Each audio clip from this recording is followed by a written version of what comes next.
Hey Martin, it's Uncle Bill. I thought we'd play some Fallout tonight, so I was going to roll up a new character. And I wanted to talk a little bit about the special system.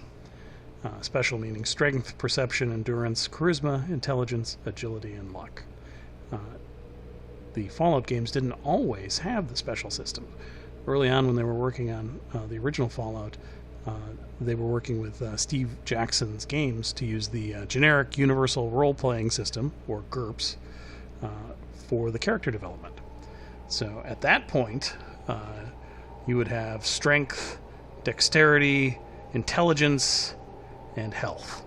You wouldn't have all of these different attributes.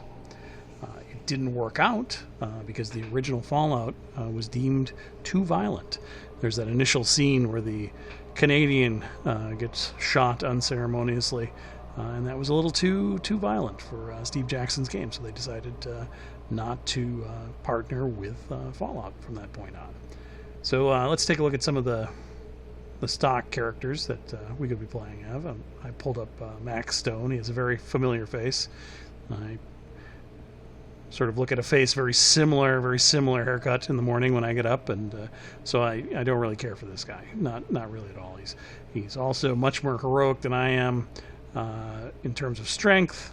He has just unbelievable endurance and great agility.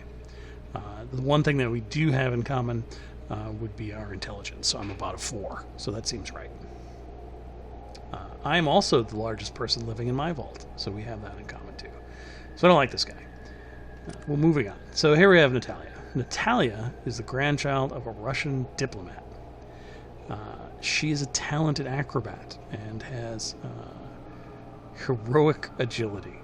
And you heard me giggle there, and for some reason I giggle at heroic agility. I don't know why. An acrobat with heroic agility would make me laugh.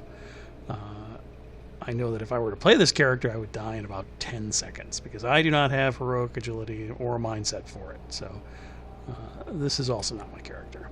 So here we have Albert, the charismatic leader of a small local minority of the Vault population. So that seems a little bit more my style. I don't have the lantern jaw of Albert, though, so maybe there's a way I can modify and take that off. No, there really isn't. But I do like chatting my way out of situations. So he's a negotiator, although once a lawyer, so a little bit of a stigma there. Let's modify Albert and try and use him. I'm gonna be a little bit more humble, though, and get rid of some of my charisma and bring up my strength just a little bit. And same with luck. So then we're going to start the game. Now this fine gentleman will spout exposition and tell me the need of the vault, where I have to go out into the wastelands and get this thing. So let's go get this thing. And here we are, leaving the vault. And I can't go back in there, which makes me sad.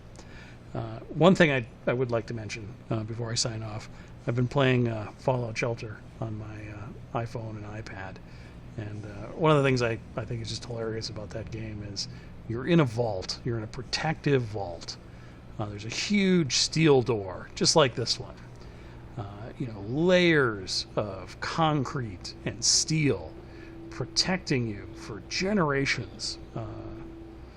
Unless a scavenger comes through with a steel sword made out of an old lamp or bedpost, and then 2 of them can hack through that and cause all sorts of chaos for all of your vault dwellers. So that's one of my least favorite aspects of that game, but that's fun too. So anyway, hope all is well. Talk to you soon.